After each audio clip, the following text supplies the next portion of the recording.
আসসালামু আলাইকুম। Basic accounting এর module C module C ratio analysis এই অধ্যায় থেকে আমরা দেখছিলাম। গতদিন একটা অঙ্ক দেখেছিলাম, অনেক গুরুত্বপূর্ণ অঙ্ক। তো এমন একটা অঙ্ক দেখেছিলাম যে অঙ্কটা মোটামুটি বলা যায় ভাইরাল ম্যাথ। তো ওই ভাইরাল ম্যাথটা গত বছর এসেছিল ওইরকম।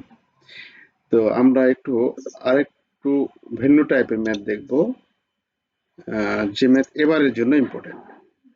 তো ম্যাথটা হচ্ছে এরকম, এটা না, কত নম্বর অঙ্ক বলছিলাম ওটা, এই যে এই অঙ্কটা আমরা দেখব, এই অঙ্কটা দেখব। আর ভাইরাল ম্যাথ নিয়ে তো গত ক্লাসে আলোচনা করেছে। আমাদের এরকম দুইটা কোম্পানির আমাদের ব্যালেন্স শিট দেওয়া আছে এবং অন্যান্য ইনফরমেশন দেওয়া আছে। আর এখানে আমাদের কোন রেশিও প্রয়োগ করে আমাদের সূত্র মানে অঙ্কটা সলিউশন করতে হবে, সেটা আমাদের নিজের থেকে সেটা বুঝে সেই সূত্রটা প্রয়োগ করতে হবে। মানে কিরকম বিষয়টা, বিষয়টা হচ্ছে, একটু একটু মিউট করেন ভাই, মঈনুদ্দিন ভাই একটু মিউট করেন। যেমন আমি যদি দেখাই আপনাদের রেশিও অ্যানালাইসিসের, এখানে এই যে গত যে অঙ্ক ভাইরাল অঙ্কের কথা বলছি, ওই রকম অঙ্ক হচ্ছে এই যে এখানে এরকম অঙ্ক যে আমাদের কারেন্ট রেশিও, তার মানে কারেন্ট রেশিও সূত্রে বসাবো, অ্যাসিড টেস্ট রেশিও সূত্রে বসাবো, রিসিভেবল টার্নওভার, তাহলে অ্যাকাউন্ট রিসিভেবল টার্নওভারের সূত্রে বসাবো, তাই না? এখানে কোন সূত্রে বসাবো এখানে আমাদের সেটা দেওয়া আছে। আর এখানে যেটা হচ্ছে যে এখানে এই পরিস্থিতির উপর নির্ভর করে কোন সূত্র প্রয়োগ করতে হবে এটা আগে আমাদের অনুমান করে করতে হবে, তারপরে আমাদের সেই সূত্র অনুযায়ী অঙ্কটা করতে হবে। যেমন এখানে বলা হচ্ছে which company is using the share holders investment more profitable, কোন কোম্পানিতে শেয়ার হোল্ডারদের বিনিয়োগ করা অধিক লাভজনক হবে। তাহলে এটা আমাদের কিন্তু বলেনি যে ডিভিডেন্ড পে আউট রেশিও আমাদের এখানে অ্যাপ্লাই করতে হবে, হ্যাঁ, বা ডিভিডেন্ডের সূত্র এখানে প্রয়োগ করতে হবে, এটা কিন্তু এখানে বলা নাই। এখানে একটা পরিস্থিতি বলা আছে যে কোন পরিস্থিতিতে আমাদের এটা মানে কোন কোম্পানিতে শেয়ার হোল্ডারদের ইনভেস্টমেন্ট করা লাভজনক হবে, অধিক লাভজনক হবে। তারপরে বলা আছে which company is better able to meet its current obligation, কোন কোম্পানির চলতি দায়, অব্লিগেশন মানে দায়, কোন কোম্পানির চলতি দায় পরিশোধ করার ক্ষমতা মানে সবচেয়ে ভালো রয়েছে, বেটার অবস্থানে আছে কোন কোম্পানি। তাহলে এটা কারেন্ট রেশিও, অর্থাৎ এখানে যে সূত্র, এই যে কারেন্ট রেশিও যে সূত্রটা, এই সূত্রটা আমাদের বসাইতে হবে। এখানে যেমন ডাইরেক্ট বলে দিচ্ছে কারেন্ট রেশিও, এখানে কিন্তু এরকম একটা পরিস্থিতি দেওয়া আছে। তো এর উপর আমাদের নির্ণয় করতে হবে। আচ্ছা, চলুন তাহলে আমরা অঙ্কটা দেখি এখন। এই অঙ্ক এটা আসছিল 2015 সালে। এটাও বেশ ভাইরাল অঙ্ক, 3 থেকে 4 বার এসছে, এবারে আসার সম্ভাবনা খুব বেশি। আচ্ছা, বলা আছে এরকম, the information given below is taken from the record of two companies belonging to the same entities. তাহলে এখানে বলছে ইনফরমেশন গুলো নেওয়া হয়েছে দুটি কোম্পানি থেকে, যে কোম্পানিগুলো একই শিল্পে অন্তর্গত, একই শিল্পের মধ্যে, মানে একই শিল্পে একই ঝুঁকি, মানে যদি হয় তাহলে এ কোম্পানি জুতার কোম্পানি, বি কোম্পানিও জুতার কোম্পানি। মানে এটা হচ্ছে খাদ্য কোনো ফুড কনজিউমার ফুড প্রোডাক্ট, এটা হচ্ছে কোনো আমাদের অন্য কোনো ফুড প্রোডাক্ট, ওইরকম না। মানে একই শ্রেণীর দুটি বা একই ঝুঁকির মধ্যে দুটা কোম্পানি রয়েছে এরকম। তাহলে এ কোম্পানি এবং বি কোম্পানির দুইটি ইনফরমেশন এখানে দেওয়া আছে। আমাদের বরাবর ব্যালেন্স শিট, এখানে ব্যালেন্স শিটের যে ইনফরমেশন গুলো, cash, account receivable, inventory, plant, এই তিনটা হচ্ছে আমাদের কাছে কি কারেন্ট অ্যাসেট, আর এটা হচ্ছে আমাদের কাছে ফিক্সড অ্যাসেট, তাই না? আচ্ছা, এইভাবে দুইটা কোম্পানির দেওয়া আছে এবং কত টাকা দেওয়া আছে, এত টাকা দেওয়া টোটাল। তারপর কারেন্ট লাইবিলিটিস, কারেন্ট লাইবিলিটিস এখানে উল্লেখ করে দেওয়া আছে। কারেন্ট লাইবিলিটিস উল্লেখ করে দেওয়া আছে এখানে কত, 6,70,000 টাকা। কারেন্ট লাইবিলিটিস অনেক সময় দেওয়া না থাকে, এখানে ডাইরেক্ট থাকতে পারে অ্যাকাউন্টস পেয়েবল। ওই অ্যাকাউন্টস পেয়েবল মানেও কারেন্ট লাইবিলিটিস। আচ্ছা, তাহলে এখানে আমাদের কারেন্ট লাইবিলিটিস এর পরিমাণও দেওয়া আছে, ডাইরেক্ট দেওয়া আছে। তারপরে ডিবেঞ্চার, ডিবেঞ্চার হচ্ছে long term liabilities. Share capital, written earnings, share capital এবং রিটেন আর্নিংস এখানে দেওয়া আছে। তাহলে আমাদের ব্যালেন্স শিটের ইনফরমেশন গুলো দেওয়া আছে, আদার ডাটা এখানে দেওয়া আছে, অন্যান্য তথ্য সমূহ, ডিভিডেন্ড দেওয়া আছে, লভ্যাংশ দেওয়া আছে, এটাও এত, সেলস দেওয়া আছে, বিক্রয়, কস্ট অফ গুডস সোল্ড, বিক্রিত পণ্য ব্যয়, আদার এক্সপেন্স দেওয়া আছে, ইন্টারেস্ট এক্সপেন্স দেওয়া আছে, ইনকাম ট্যাক্স দেওয়া আছে। আচ্ছা, এখন আমরা বের করি।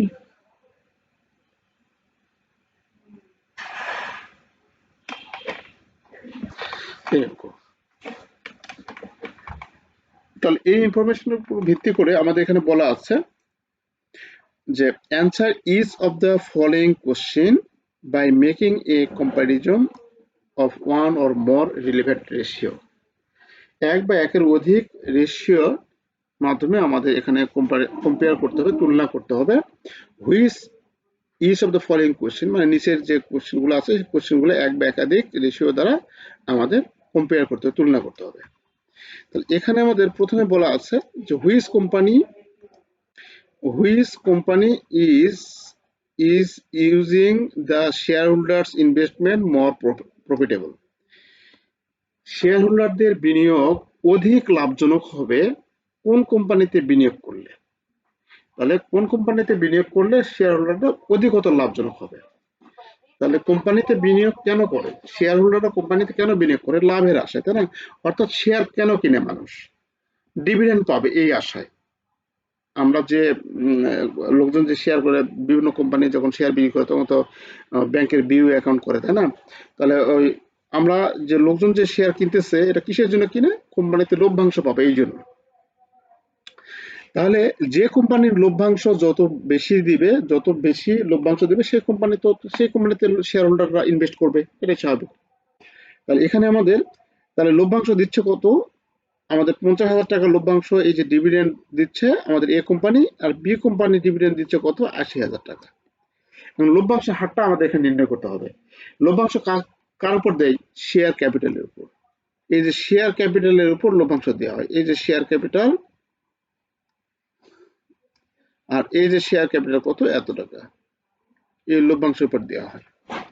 এখন খেয়াল করুন, তাহলে এর জন্য আমাদের ডিভিডেন্ড কে বেশি দিচ্ছে এই বিষয়টা আমাদের এখানে জানা জরুরি। তাহলে যে কোম্পানি বেশি দেবে সেই কোম্পানিতে ইনভেস্ট হবে। এখন আমরা এখানে dividend rate on shareholder ক্যাপিটালতে ডিভিডেন্ড রেট বের করবো। তাহলে ডিভিডেন্ডকে শেয়ার ক্যাপিটাল দ্বারা ভাগ করবো, 100 দ্বারা গুণ করবো। তাহলে এই সূত্রটা যদি আমরা প্রয়োগ করে যার হার বেশি আসবে সেই কোম্পানি লাভজনক হবে। তারপর কোম্পানি এ, কোম্পানিতে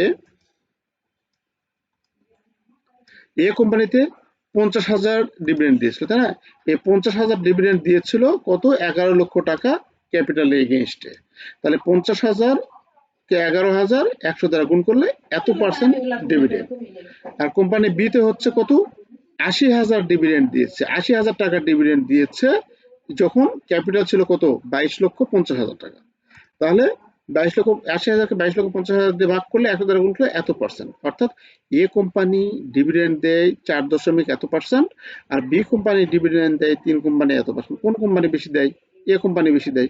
তাহলে এ কোম্পানি শেয়ার হোল্ডাররা বেশি ইনভেস্ট করবে, কারণ যে কোম্পানি লাভ বেশি দিচ্ছে সেই কোম্পানি শেয়ার হোল্ডার বেশি বিনিয়োগ করবে। কমেন্ট এখানে সেটা বলা আছে, dividend rate of company A is higher, company A is higher than company B, so shareholder investment of company A is more profitable. আচ্ছা, অর্থাৎ কোম্পানি ডিভিডেন্ড রেট হচ্ছে বি কোম্পানির তুলনায় এ কোম্পানির রেট হায়ার, আর এই জন্য শেয়ার হোল্ডাররা এ কোম্পানিতে বিনিয়োগ করা অধিক লাভজনক হবে। আচ্ছা, তারপরে আমাদের বলা আছে এখানে দেখুন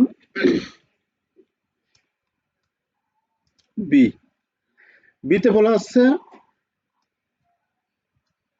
এরকম হচ্ছে না, হ্যাঁ, which company is better able to meet its current obligation, কোন কোম্পানির চলতি দায় পরিশোধ করার মতো সামর্থ্য, সর্বাধিক সামর্থ্য রয়েছে বা সবচেয়ে ভালো সামর্থ্য রয়েছে। তার কারেন্ট অব্লিগেশন মানে হচ্ছে চলতি দায়, তাহলে চলতি দায়ের সূত্র আমাদের বসাইতে হবে, কারেন্ট রেশিও সূত্র বসাইতে হবে। তাহলে কারেন্ট রেশিও কি, কারেন্ট অ্যাসেটকে কারেন্ট লাইবিলিটিস দ্বারা ভাগ দিব। তাহলে সূত্র ফর কোম্পানি এ কোম্পানির ক্ষেত্রে কি কারেন্ট অ্যাসেট কত আছে, কোম্পানি এ ক্ষেত্রে কারেন্ট অ্যাসেট হচ্ছে এই যে উপরে তিনটা, কোম্পানি এ ক্ষেত্রে এটা একটু মিশিয়ে দিয়ে এগুলা।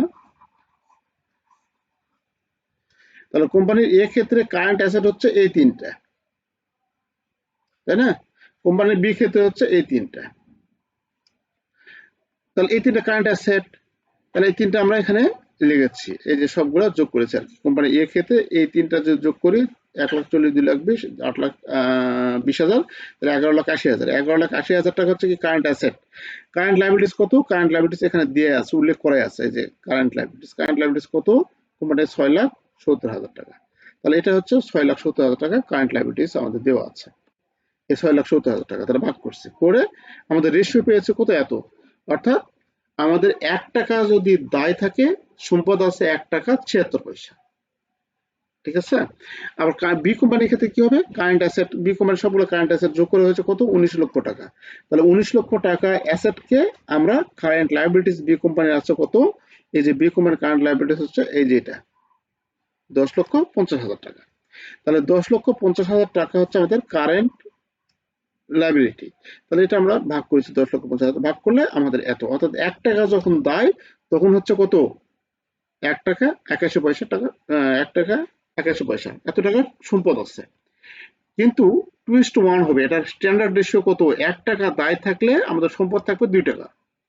কমেন্ট এখানে বলা আছে standard current ratio 2:1। Current ratio হচ্ছে যে 2:1। Company B is better meet its current obligation because company B ratio is better than company A. কোম্পানির বি, কিন্তু এটার এটার ক্ষেত্রে আমাদের এই দুটার ক্ষেত্রে দেখা যাচ্ছে সম্পদ কার বেশি আছে, সম্পদ বেশি আছে কোম্পানি বি। তাহলে কোম্পানি বির কারেন্ট লাইবিলিটি পরিশোধ করার ক্ষমতা বেটার রয়েছে, মানে সর্বাধিক ভালো রয়েছে আর কি কোম্পানির এর তুলনায়। আচ্ছা, এটা গেল আমাদের বি নাম্বার। সি নাম্বার এখন বলা আছে, সি নাম্বারে বলা আছে আমাদের which company collects it's receivable ফাস্টার। কোন কোম্পানি রিসিভেবলের কাছ থেকে সবচেয়ে দ্রুত টাকা আদায় করতে পারে। অর্থাৎ অ্যাকাউন্ট রিসিভেবল টার্নওভার, মনে আছে অ্যাকাউন্ট রিসিভেবল টার্নওভার, সেই সূত্রটা আমাদের এখানে ইউজ করে আমরা এই অঙ্কটা করব। তাহলে অ্যাকাউন্ট রিসিভেবল টার্নওভার, এখানে রিসিভেবল টার্নওভার সূত্র বসাইতে হবে। রিসিভেবল টার্নওভার কি, ক্রেডিট সেলস কে এভারেজ অ্যাকাউন্ট রিসিভেবল দ্বারা ভাগ দেব। তাহলে এখানে ক্রেডিট সেলস হচ্ছে কত আছে, অঙ্কে আমাদের ক্রেডিট সেলস দেওয়া আছে, মিশিয়ে দিই এটা একটু। আচ্ছা, অঙ্কে খেয়াল করুন আমাদের সেলস দেওয়া আছে, এই যে সেলস দেওয়া আছে কত, এটা হচ্ছে 28 লক্ষ, এটা হচ্ছে 41 লক্ষ দেওয়া আছে। এই যে আমাদের সেলসের লাইন এটা। তা সেলস এত টাকা দেওয়া আছে, সেলসকে অ্যাকাউন্ট রিসিভেবল দ্বারা ভাগ দেবে, এভারেজ অ্যাকাউন্ট রিসিভেবল। কিন্তু অ্যাকাউন্ট রিসিভেবল দেখুন কোম্পানি এ ক্ষেত্রে এবং কোম্পানি বি ক্ষেত্রে একটাই। যখন একবারই অ্যাকাউন্ট রিসিভেবল থাকবে তখন জাস্ট ওই অ্যাকাউন্ট রিসিভেবল দ্বারাই আমরা ভাগ দেবো, এটা হচ্ছে এভারেজ অ্যাকাউন্ট রিসিভেবল। এক্ষেত্রে এটা হচ্ছে অ্যাকাউন্ট রিসিভেবল এভারেজ। তাহলে এক্ষেত্রে আমরা ওইরকম ভাবে করেছি যে আমাদের নেট সেল কত আছে 28 লক্ষ টাকা, এই 28 লক্ষ টাকাকে 2,20,000 টাকা, এই যে 2,20,000 টাকা, আর এই যে সেলস হচ্ছে কত 28 লক্ষ টাকা, এটাকে আমরা ভাগ করেছি, এটাকে ভাগ করে যেটা বাড়াবে এত টাইমস, মানে কোম্পানি 12 এতবার কি করবে, আদায় করতে পারবে। মানে তাহলে 1 বছরের মধ্যে এতবার, মানে প্রায় বলা যায় প্রতি মাসে এরকম সময় ধরে এটা আদায় করতেছে। আর কোম্পানি বি আদায় করবে কত, ক্রেডিট সেলস আছে এত, অ্যাকাউন্ট রিসিভেবল আছে এত। তাহলে আমরা এটা যদি ভাগ করি তাহলে এত, অর্থাৎ 1 বছরে এতবার আদায় করতে পারবে, আর এটা এতবার আদায় করতে পারবে। তাহলে দ্রুত আদায় করে কোনটা, এটা দ্রুত আদায় করে, তাই না? তাহলে এটা আমরা লিখবো the ideal ratio 4:6. The company A is better than company B because company A collect its receivable faster than company B. Company A company বির তুলনায় খুব দ্রুত টাকা আদায় করতে পারবে। তারপরে আমাদের বলা আছে 5 নম্বরে আমাদের বলা আছে যে which company is earning the higher rate of return of its total investment, কোন কোম্পানি তার টোটাল ইনভেস্টমেন্টের উপর সর্বাধিক আয় উপার্জন করবে। তাহলে rate of return on total investment, rate of return on total investment, তাহলে এখানে আমাদের নিট ইনকাম যেটা থাকবে, নিট ইনকামকে টোটাল ইনভেস্টমেন্ট বা টোটাল অ্যাসেট দ্বারা আমরা এখানে ভাগ করব, ভাগ করে যে যার পার্সেন্টেজ বেশি সেটা আমরা পাবো। তাহলে নিট ইনকাম আমাদের কিভাবে বের করব, আমাদের অঙ্কে নিট ইনকাম বের করার নিয়মটা হচ্ছে এই যে সেলস থেকে কস্ট অফ গুডস বাদ, তারপর অন্যান্য যত খরচ আছে সবগুলো খরচ বাদ দেবো। কোম্পানি, দুটো কোম্পানি তো আলাদা আলাদা ইনফরমেশন আছে, তাই না? তাহলে সেলস এটা হচ্ছে আয়, এই আয় থেকে এই ব্যয় বাদ দেবো, ব্যয় বাদ দেবো, ব্যয় বাদ দেবো, ব্যয় বাদ দেবো, সবগুলো ব্যয় বাদ দেবো, বাদ দিয়ে যেটা থাকবে সেটা হচ্ছে নিট ইনকাম। ওই নিট ইনকাম সেলস থেকে সবগুলো ব্যয় বাদ দিয়ে এটা নিট ইনকাম টেক্সে কত, ৭০,০০০ টাকা। এটা ৭০,০০০ টাকা, আর বি কোম্পানির সবগুলো বাদ দিয়ে আমার টেক্সে ১,২০,০০০ টাকা। তাহলে এখানে আমাদের নিট ইনকামকে ৭০,০০০ টাকাকে এই কোম্পানির টোটাল অ্যাসেট কত আছে, কোম্পানির টোটাল অ্যাসেট আছে হচ্ছে এই যে ২৩,১০,০০০। এই ২৩,১০,০০০ টোটাল অ্যাসেট দ্বারা আমরা ভাগ করছি, ভাগ করে এত পার্সেন্ট আদায়, এত পার্সেন্ট মানে টোটাল অ্যাসেটের এত পার্সেন্ট কি হচ্ছে, আর্নিং হচ্ছে। কোম্পানির বি ক্ষেত্রেও ঠিক একই রকম ভাবে এত পার্সেন্ট আদায় হচ্ছে।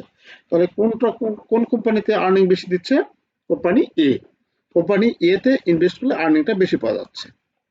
এই, তাহলে এখানে লেখা company A is higher rate of return on investment the company B. আচ্ছা, সর্বশেষে আমাদের যেটা বলা আছে ই নাম্বারে, বলছে if you are if you are going to buy the share of one company, ধরুন আপনি একটি কোম্পানি শেয়ার ক্রয় করতে চাচ্ছেন, which one would you choose, কোন কোম্পানি কে পছন্দ করবেন, চয়েস করবেন, হয় কেন? তাহলে আমি কোন কোম্পানির শেয়ার ক্রয় করব, যে কোম্পানির লাভ বেশি দিবে, সহজ কথা, যেটা প্রথমে বললাম, তাই না? এই সূত্রের প্রেক্ষিতে আমরা এটা করতে পারি। তাহলে এটা আমরা ওই ঝামেলার মধ্যে যাবো না, এখানে ডিভিডেন্ড পে আউট রেশিও যেটা প্রথমে ১ নাম্বার বের করলাম ওই রকম, ডিভিডেন্ড কোনটা বেশি দিচ্ছে, এ কোম্পানি বেশি দিচ্ছে, তাহলে এ কোম্পানির শেয়ার আমি ক্রয় করব। এখানে বলা আছে কমেন্টে, এটা এটা ১ নাম্বার রিকোয়ারমেন্ট যেটা আমি করলাম প্রথমে, যে প্রথমে যেটা করা হলো, যেটা 4.55 আর 3.56, এটা এটা এখানে 4.55 অর্থাৎ ডিভিডেন্ড কোন কোম্পানি দিচ্ছে সে কোম্পানি। এখানে বলা আছে if we want to buy share of the company then we will choose A company because dividend rate of company A is higher than company B, so shareholder investment of company A is more profitable. এভাবে আমরা এই অঙ্কটার solution একটু করব। আমরা একটু খুব ধীরে সুস্থে এই অঙ্কটা আরেকবার দেখবো আমরা, হ্যাঁ? দেখে দেখলে এরকম এটা সহজ লাগবে। এইরকম অঙ্ক বেশ কয়েকবার এসছে, মোটামুটি এটা আপনারা দেখবেন একটু বাসায়।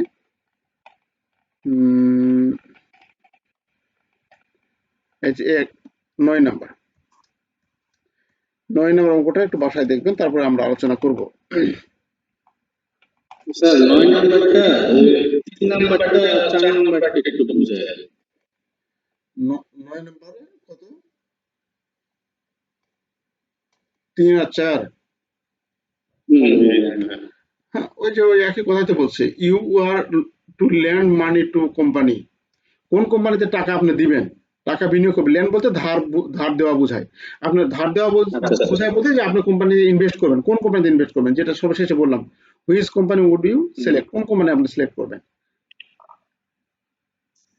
আর ৪ নাম্বার হচ্ছে যে which company is extended credit for longer period by creditor, কোন কোম্পানি ক্রেডিটরকে টাকা পরিশোধ করে বেশি সময় ধরে, সবচেয়ে বেশি সময় ধরে কোন কোম্পানিতে টাকা পরিশোধ করে। এখানে ৩ নাম্বারের ক্ষেত্রে, হ্যাঁ ৩ নাম্বারে দেওয়া আছে equity ratio total debt total equity fund. ও এটা তাহলে একটু এলোমেলো হচ্ছে, দাঁড়ান ৩ নাম্বার তো এটা, এটা কি দেওয়া আছে, লেন্ড মানি, ধার।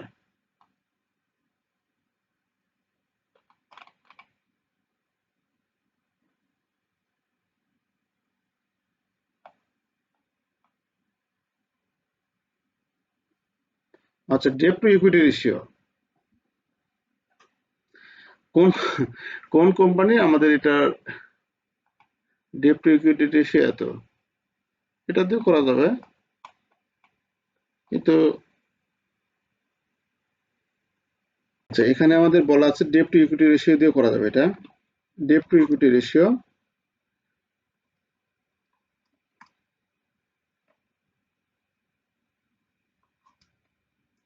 মানে ইকুইটির তুলনায় ডেট আমাদের ঋণ কতটুকু আছে। যে কোম্পানি বেশি ঋণ থাকবে সে কোম্পানিতে আমরা বিনিয়োগ করব না, এরকম একটা বিষয়। যে যে কোম্পানি বেশি ঋণ থাকবে, যেমন এই কোম্পানিতে ঋণের পরিমাণ বেশি, 1 টাকা যখন ক্যাপিটাল মূলধন তখন তার ঋণ হচ্ছে 91 পয়সা। তাহলে এক্ষেত্রে 1 টাকা যখন তার ক্যাপিটাল তখন এত পয়সা হচ্ছে তার ঋণ। তা দুইটার ক্ষেত্রে ঋণ কোনটার কম, যেটা কম সেটাতে আমরা বিনিয়োগ করবো, কারণ ঋণ যে কোম্পানির বেশি সেই কোম্পানি পরবর্তীতে দেউলিয়া হয়ে যাওয়ার সম্ভাবনা রয়েছে। তাহলে আমরা সেই কোম্পানিতে যদি টাকা বিনিয়োগ করি আমরা ব্যাক পাবো না। এই সূত্রের মাধ্যমে এটা ব্যাখ্যা করা যাবে, সমস্যা নেই।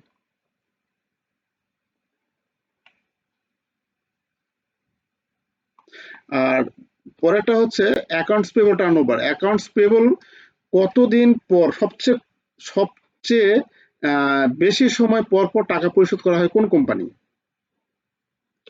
এত টাইমস, বেশি সময় পর মানে এটা যত কম, টাইম যত কম তত সময় বেশি আমরা টাকাটা পরিশোধ করি। মানে এক্স কোম্পানি টাকা পরিশোধ করে বছরে হচ্ছে এতবার, আর এই কোম্পানি হচ্ছে এতবার।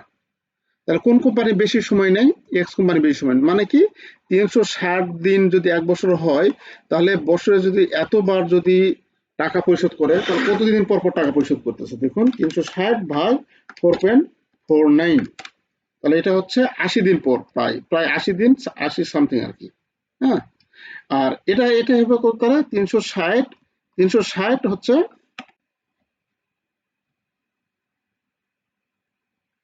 6.21, তাই না? তাহলে এটা যদি আমরা ভাগ করি 360 ভাগ 6.21, তাহলে কত? 57 দিন। এটা কত পড়তেছে? 57 দিন সামথিং, 57.58, ধরুন 58। তাহলে এটা হচ্ছে অ্যাকাউন্টস পেয়েবলকে টাকা পরিশোধ করে এক্স কোম্পানি 80 দিন পর পর, আর এই কোম্পানি টাকা পরিশোধ করে 58 দিন পর পর। তাহলে কোন কোম্পানি বেশি সময় নেয়? তাহলে এক্স কোম্পানি বেশি সময় নেয়, সে কথা বলা আছে। Extended credit for longer period by creditors. ক্রেডিটর্সকে সবচেয়ে বেশি সময় ধরে টাকা প্রদান করে হচ্ছে কোনটা? বেশি সময় পর টাকা প্রদান করে এক্স লিমিটেড। এই দুটো এখানে বলা আছে।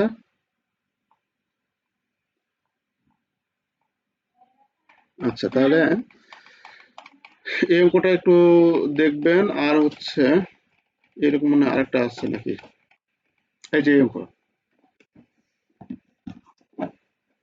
9 নাম্বার, এটা ডাবল হয়েছে নাকি? না এটা একটু আলাদা, এটা একটু দেখবেন। এই অঙ্কগুলো আমরা আগামী দিন আলোচনা করে শেষ করে দেবো এই অধ্যায়।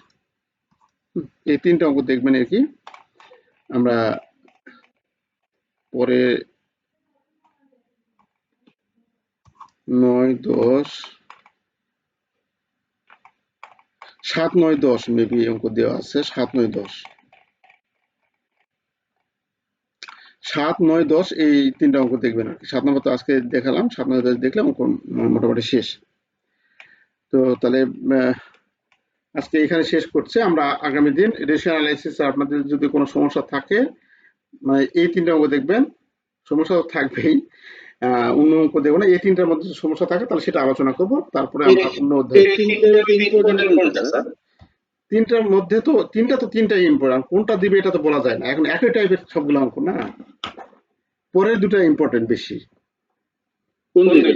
ওই যে 9 নাম্বার আর হচ্ছে 10।